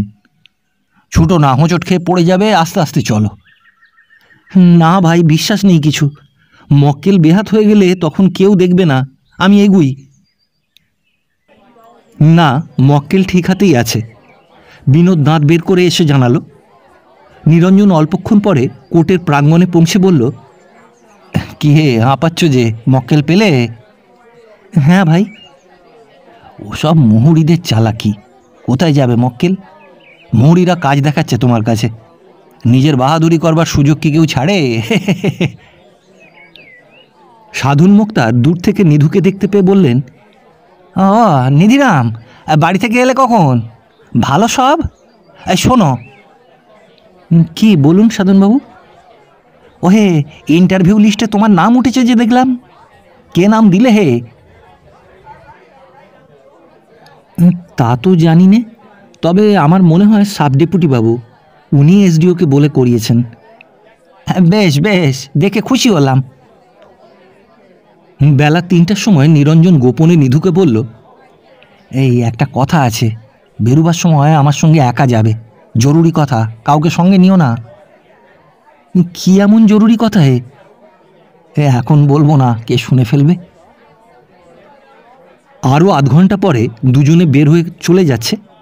এমন সময় বার লাইব্রেরির চাকর ফিরিঙ্গি এসে বলল, বাবু ছুটি তো এসে গেল আমার বক্সেস। এবার পুজোতে নেদেরাম বাবুর কাছে ধুতি উতি লেব, ফিরিঙ্গির বাড়ি ছাপড়া জেলায়। আজ প্রায় 40 বছর রামনগরে আছে। কথাবার্তায় ও চালচলনে যতদূর বাঙালি হওয়া তার পক্ষে সম্ভব তা সে হয়েছে। ফিরিঙ্গির ছেলে মেয়েরা বড় বড় হয়েছে, তাদেরও বিবাহ হয়ে ছেলে মেয়ে হয়ে গেছে। ফিরিঙ্গির বাড়ির ছেলে মেয়ে ভালো বাংলা বলে। নিধিরাম বলল, কেন এত বড়বাবু থাকতে আমার কাছে কেন রে? আপনিও একদিন বড় হবেন বাবু। বার লাইব্রেরিতে আমি আজ 30 বছর নৌকরি করছি। কত বাবু এলো, কত বাবু গেল। ওই হরি বাবু নেংটি পিনে এসেছিল, আজকাল বড় সওয়াল জবাব করনে वाला। সব দেখনু আপনারও হবে নিধিরাম বাবু। একটা ধুতি নিব আপনার কাছ থেকে। ম্যাজিস্ট্রেটের সঙ্গে আপনার মোলাকাত হবে শুননু শনিবারে। তুই কোথা থেকে শুনলি রে ফিরিঙ্গি? সব কানে আসে বাবু, সব শুনতে পাই। ফিরিঙ্গি হাসতে হাসতে চলে গেল। আর কিছু এগিয়ে নিরঞ্জন বলল, এই তোমার সঙ্গে ম্যাজিস্ট্রেটের ইন্টারভিউ আছে শনিবারে, তার জন্যে অনেকে তোমার উপর বড় চটেছে হে। বিগ ফাইভদের মধ্যেও কেউ কেউ আছেন, ওদের অনেকের নাম ইন্টারভিউ লিস্টে নেই, অথচ তুমি জুনিয়র মুক্তার, তোমার নাম উঠল, ভয়ানক চটেছে অনেকে। নিধু বিস্মিত হয়ে বলল, তাতে আমার হাত কি হে? তা আমি কি করব? সবাই বলে বড্ড হাকিমের খোসামত করে বেড়াও নাকি, চোখ টাটিয়েছে অনেকের। হাকিমে তোমার কথা বেশি শোনে আজকাল এই সব। বিশেষ করে এই ইন্টারভিউয়ের ব্যাপারে তুমি কি কারো কারো নাম দিতে বারণ করেছিলে? এ সম্বন্ধে কোনো কথা হয়েছিল তোমার সুনীলবাবুর সঙ্গে? হ্যাঁ, আমি? আমার সঙ্গে পরামর্শ করবেন সাব ডেপুটি বাবু? আমি বারণ করেছি নাম দিতে? হ্যাঁ, অনেকেরই তাই ধারণা। তা কার কার নাম দিতে বারণ করেছি? এই ধরো, হরিহর নন্দীর নাম নেই, শিববাবুর নাম নেই বড়দের মধ্যে, আর ছোটদের মধ্যে তো কারো নাম নেই, এক তুমি ছাড়া। তুমি বিশ্বাস করো আমি বারণ করেছি? আরে আমার কথা ছেড়ে দাও, আমার বিশ্বাস অবিশ্বাসে কিছু আসবে যাবে না। কিন্তু বার লাইব্রেরির সবাই তোমার ওপর একজোট হলে তোমার বড্ড অসুবিধা হবে। মক্কেলের কানে মন্ত্র ঝাড়বে, জামিন পাবে না, নানা দিক থেকে গোলমাল। তা যদু কাকাও কি এর মধ্যে আছেন নাকি? নিরঞ্জন জিভ কেটে বলল, আরে রামও না। তাছাড়া তিনি মানি লোক, তিনি ইন্টারভিউ লিস্টে প্রথম দিকে আছেন, কোনো ছ্যাঁচড়া কাজে তিনি নেই। আমি এর কিছুই জানি না ভাই। সুনীলবাবু সেদিন বললেন আপনার সঙ্গে ম্যাজিস্ট্রেটের ইন্টারভিউ করিয়ে দেব। আমার ইচ্ছে ছিল না, উনি হাকিম মানুষ, অনুরোধ করলেন, কি করি বলো? আর আমি দিয়েছি বারণ করে তাকে। নিজের জন্যই বলিনি, অপরের জন্য বারণ করতে গেলাম। আরে আমায় বলে কি হবে ভাই, আমি তো চুনোপুঁটির দলে। কথাটা কানে গেল, তোমাকে বললাম। আমি বলেছি কারো কাছে যেন বলো না হে। সন্ধ্যার পরে তার বাসায় হঠাৎ সাধন মুক্তারকে আসতে দেখে নিধু একটু আশ্চর্য হলো। সাধন বললেন, এই যে বসে আছো নিধিরাম, বেড়াতে বার হও নিজে? নিধু বুঝল এ ভূমিকা মাত্র, আসল কথা এখনো বলেননি সাধন। অবশ্য অল্প পরেই তিনি তা প্রকাশ করলেন। ম্যাজিস্ট্রেটের সঙ্গে তার ইন্টারভিউ করিয়ে দিতে হবে নিধিরামের। তার নামে যেন একখানা কার্ড আসে। নিধু অবাক হয়ে গেল। সে সাধনকে যথেষ্ট বোঝাতে চেষ্টা করল যে এ ব্যাপারের মধ্যে সে নেই। এ কি কখনো সম্ভব? সাধনবাবুর মতো প্রবীণ মুক্তার কি একথা ভাবতে পারেন যে এসডিও তার মতো একজন জুনিয়র মুক্তারের পরামর্শ নিয়ে লিস্ট তৈরি করবেন? এসব কথা ভিত্তিহীন, তার কোনো হাত নেই, সে জানেও না কিছু। এ কথা সাধন কতদূর বিশ্বাস করলেন তা বলা যায় না। বিদায় নেবার সময় বললেন, আর ভালো কথা ওহে, আমি আর একটা অনুরোধ তোমায় করছি, এই অঘ্রাণে এইবার শুভ কাজটা হয়ে যাক। তোমার আশাতে বাড়ি শুদ্ধ বসে আছে। বাড়িতে এদের তো তোমাকে বড্ড পছন্দ, আমাকে কেবল খোঁচাচ্ছে। কোর্ট বন্ধের দিন তোমায় যেতেই হবে। নিধু মনে মনে ভাবল, বোধহয় তাহলে বড় ডাল আঁকড়াতে গিয়ে ফসকে গিয়েছে, তাই গরিবের উপর কৃপাদৃষ্টি পড়েছে। আবার মুখে বলল, হ্যাঁ আপনার বাড়ি যাব, সে আর বেশি কথা কি বলবো এখন পরে। তবে ইন্টারভিউয়ের ব্যাপারে আপনি একেবারে সত্যি জেনে রাখুন সাধনবাবু, ধর্ম তো বলছি, এর বিন্দু বিসর্গের মধ্যে আমি নেই, বিশ্বাস করুন আমার কথা। সাধনমুখ তার দাঁত বের করে হাসতে হাসতে চলে গেলেন। শুক্রবার রাত্রে সাবডেপুটির চাপরাশি এসে নিধুকে ডেকে নিয়ে গেল সকালেই। সুনীলবাবু বললেন, খবর সব ভালো? হ্যাঁ আগে হ্যাঁ। ওই লালবিহারী বাবুদের বাড়ির সব চিঠি দিয়েছিলেন? আগে হ্যাঁ। এই কাল শনিবার যেতে পারবো না, পরের শনিবারে যাব, আপনিও থাকবেন। এবার বোধহয় আপনাকে বলি। সুনীলবাবু হঠাৎ সলজ্জ কণ্ঠে বললেন, বাবা বোধহয় আসবেন রবিবারে, উনিও মেয়ে দেখতে যাবেন। উনি লিখেছেন। আপনার শরীর অসুস্থ নাকি? নিধু আড়ষ্ট সুরে বলল, না, এই আজকাল কাজের চাপ, ছুটির আগে, তাছাড়া মাঝে মাঝে ম্যালেরিয়াতে ভুগি। একটু গরম চা করে দেবে? ও আপনি চা খান না, কোকো খাবেন? থাকবে, বরং জল এক গ্লাস। হ্যাঁ হ্যাঁ, ওরে বাবুকে এক গ্লাস জল। তারপর শুনুন একটা কথা। আগে বলুন। ভদ্রলোকের কাণ্ড, কি করি। সাধনবাবু সেদিন এসেছিলেন ওর বাড়ি আমাকে নিয়ে যেতে মেয়ে দেখতে, শুনেছেন সে কথা? শোনেননি? না, আপনি গিয়েছিলেন নাকি? যাইনি। আমি ওকে খুলে বললুম কুড়ুলগাছির লালবিহারী বাবুদের সঙ্গে এ নিয়ে কথাবার্তা এগিয়েছে, বোধহয় সেখানেই। বাবা নিজে আসছেন মেয়ে দেখতে, এ অবস্থায় অন্যত্র আর। তাই নিধু আগেই আন্দাজ করেছিল সাধন বুড়োর দরদের আসল কারণ। কথাটা নিরঞ্জনকে বলতে হবে।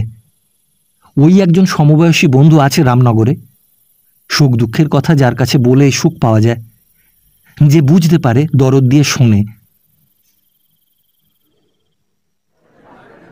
শনিবার ম্যাজিস্ট্রেটের সঙ্গে ইন্টারভিউ পর্ব বেলা 1:30টার মধ্যে মিটে গেল।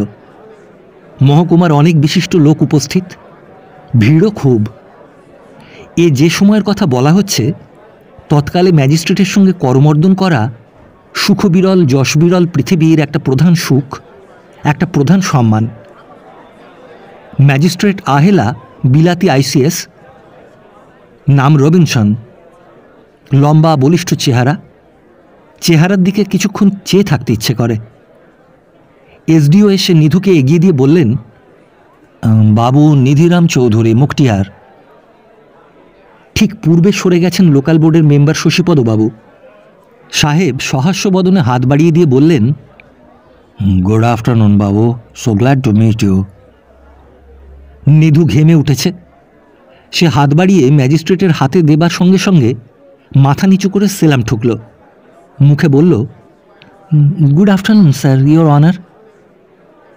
ম্যাজিস্ট্রেট তার দিকে চেয়ে ভদ্রতাসূচক হাসলেন। ইন্টারভিউ শেষ হয়ে গেল। আজ আর কাজকর্ম নেই। ডাকবাংলা থেকে বাসায় আসবার পথে নিধু ভেবে ঠিক করল আজ সে কুড়ুলগাছি যাবে।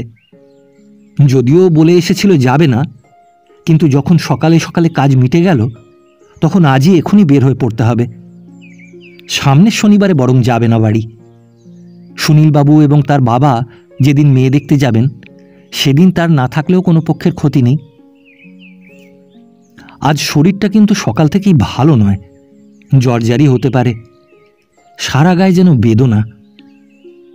তবুও বাড়ি আজ তার যাওয়া চাই। আজ মঞ্জুকে সে পাবে পুরনো দিনের মতো। বাড়িতে ভাবি আত্মীয় কুটুম্বেরা ভিড় করবে না আজ। শরতের রৌদ্র নীল আকাশের পেয়ালা বেয়ে উপচে পড়ছে। পথের ধারে ছায়া ঝোপে সেই দিনের মতো মটরলতার দুলুনি। ছোট গোয়ালে লতায় ফুল ধরেছে। শালিক ও ছাতারে পাখির কলরব মাথার ওপরে। পথে হাঁটতে আরম্ভ করেই নিধু দেখল তার শরীর যেন ক্রমশ খারাপ হয়ে আসছে। শরতের ছায়া ভরা বাতাস গায়ে লাগলে যেন গা শিরশির করে। নিধু মাঝে মাঝে কেবলই বসতে লাগলো। এ সাঁকোয় বসে, আবার ও সাঁকোয় বসে। সাঁকোর নিচেই গত বর্ষার বদ্ধ জল। অন্য সময় তার যে একটা গন্ধ আছে, তা নিধুর নাকে লাগতো না। আজ গন্ধটা তার শরীরের মধ্যে যেন পাক দিচ্ছিল। সাঁকোয় বসে অন্যমনস্কভাবে বাঁশবনের মাথার উপরে মেঘমুক্ত নীল আকাশে শরতের শুভ্র মেঘের খেলা লক্ষ্য করছিল। মেঘের দল লঘু গতিতে উড়ে চলতে চলতে কত কি জিনিস তৈরি করছে, কখনো দুর্গ, কখনো পাহাড়, কখনো সিংহ, কখনো বহু দূরের কোনো অজানা দেশ। ওপরের বায়ুস্রোত আবার পরমুহূর্তে সেগুলোকে চূর্ণ করে উড়িয়ে দিচ্ছে। এই আছে, এই নেই। আবার নব নব শুভ্র মেঘসজ্জা, আবার কল্পনার কত কি নতুনের সৃষ্টি। ভঙ্গুর মেঘের সৃষ্টি, সে আবার টেকে কতক্ষণ। কে একজন ডেকে বলল, বাবু, আপনি এখানে শুয়ে আছেন সাঁকোর ওপর, কনে যাবেন? পথ চলতি চাষা লোক। নিধু বলল, যাব কুড়ুলগাছি, এই জ্বর এসেছে তাই একটু শুয়ে আছি। এই আমি আপনাকে সঙ্গে করে নিয়ে যাবানু, উঠুন আপনি, কতক্ষণ শুয়ে থাকবেন? না বাবু, আমি একটু জিরিয়ে নিলেই আবার ঠিক হাঁটবো, তুমি যাও। লোকটা চলে গেল, কিন্তু যাবার সময় বারবার পেছনে তার দিকে চাইতে চাইতে গেল। লোকটা ভালো, শরীর ভালো না থাকলে কিছুই ভালো লাগে না। ম্যাজিস্ট্রেটের সঙ্গে ইন্টারভিউ হলো, কোথায় মন বেশ খুশি হবে, গাঁয়ে গিয়ে গল্প করবার মতো একটা জিনিস হলো। তা না, সে যেন মনে কোনো দাগই দেয়নি। কিন্তু এই জ্বরের ঘোরে মঞ্জু যেন কোনো অপার্থিব দেশের দেবী হয়ে তার সামনে আসছে। মঞ্জুদের একদিন খাওয়ানো হলো না, পয়সা জমে না হাতে, তা কি করা যায়? সামনের শনিবারে তো বাড়ি যাবে না, পরের শনিবারে হবে। আচ্ছা, বার লাইব্রেরির সকলে কি তাকে বয়কট করবে? যদি করে সে তো নিরুপায়। তার কোনো দোষ নেই, আর কেউ না জানে সে তো জানে। সে স্বেচ্ছায় কারো অনিষ্ট করতে যাবে না। অতি কষ্টে আরও কয়েক মাইল পথ সে অতিক্রম করল। পথ তাকে যে করেই হোক অতিক্রম করতেই হবে। এই দীর্ঘ ক্লান্ত পথের ও প্রান্তে হাস্যমুখী মঞ্জু যেন কোথায় তার জন্য অপেক্ষা করে আছে। আজ না গেলে আর তার সঙ্গে যেন দেখাই হবে না। দুদিনের জন্য এসেছিল, আবার বহু বহু দূরে চলে যাবে। সন্ধ্যার আর দেরি নেই। ওই সন্দেশপুর, সেই মৌলভী সাহেবের পাঠশালা সন্দেশপুর বাঁওড়ের ধারে। বাঁওড়ের বর্ষার জল রাস্তার কিনারা ছুঁয়েছে। ওদিকে গাছের গুঁড়ির সাঁকোর উপর দিয়ে ধান বোঝাই মহিষের গাড়ি পার হচ্ছে। আর এইটুকু গেলেই তাদের গ্রাম। সন্ধ্যার শাঁখ বাজবার সঙ্গে সঙ্গেই গ্রামের পথে সে পা দেবে। অমনি মা এগিয়ে এসে বলবে, এই যে নিধু এলি বাবা, বলেছিলি আজ যে আসবি নে। হয়তো সে বাড়ি পৌঁছলে এ কথা তার মা তাকে বলেও থাকবেন, কিন্তু আচ্ছন্ন ঘোর ঘোর ভাবে সন্ধ্যার অন্ধকারে কখন সে বাড়ি ঢুকেছিল টলতে টলতে, কখন বাড়ির লোকে তাকে ধরে নিয়ে গিয়ে বিছানায় শুইয়ে দিয়েছিল, এ সকল কথা তার মনে নেই। 2 মাস রোগের ঘোরে কখনো চেতন, কখনো অচেতন বা অর্ধচেতনভাবে কাটবার পর নিধুর জীবনের আশা হলো। ক্রমে সে বিছানার উপর উঠে বসতে পারল। ডাক্তার বলে গেছে আর ভয় নেই। নিধুর মা পুত্রের সেবা করতে করতে রোগা হয়ে পড়েছেন। সে চেহারা আর নেই মায়ের। নিধুর সামনে সাবুর বাটি রেখে বললেন, বাবা, রামগড় থেকে শশধরবাবু ডাক্তার পর্যন্ত এসেছিলেন 2 দিন। নিধু ক্ষীণ স্বরে বলল, শশধরবাবু, সে তো অনেক টাকার ব্যাপার। টাকা কি লেগেছে আমাদের? আহা, 8 জন্মে পেটের মেয়ে ছিল ওই মঞ্জু। দিন রাতের মধ্যে কতবার যে আসতো, বসে থাকতো। সেই তো সব জোগাড়যন্ত্র করে দিলে জজবাবুকে বলে। জজবাবু হামেশা আসতেন, গাঁয়ের সবাই আসতো যেত। সেদিনও জজগিন্নি বলে গেলেন, টাকা খরচ সার্থক হয়েছে, প্রাণ পাওয়া গেল, এই বড় কথা। মিথ্যে কথা বলবো কেন? সবাই দেখেছে, শুনেছে, করেছে। ভুবন গাঙ্গুলির মেয়ে হৈম পর্যন্ত শ্বশুরবাড়ি যাওয়ার আগে রোজ একবার করে আসতো। মা সিদ্ধেশ্বরী কালী মুখ তুলে চেয়েছেন। সকলে তো বলেছিল এই বয়সে টাইফয়েড। মঞ্জু, অনেকদিন পরে নিধুর রোগক্ষীণ স্মৃতিপটে একখানি আনন্দময়ী বালিকা মূর্তি অস্পষ্ট ভেসে উঠল। অনেকদিন এ নাম কানে যায়নি। কঠিন রোগ তাকে মৃত্যুর যে ঘনান্ধকার রহস্যের পথে বহুদূর টেনে নিয়ে গিয়েছিল। হয়তো সে পথের কোথাও কোনোদিন চেতনাহীন মুহূর্তে সে একটি বালিকা কণ্ঠের সহানুভূতি মাখা উৎসুক স্বর শুনে থাকবে। হয়তো তার দয়ালু হস্তের মৃদু পরশ অঙ্গে লেগে থাকবে। নিধু তা চিনতে পারেনি, ধারণাও করতে পারেনি।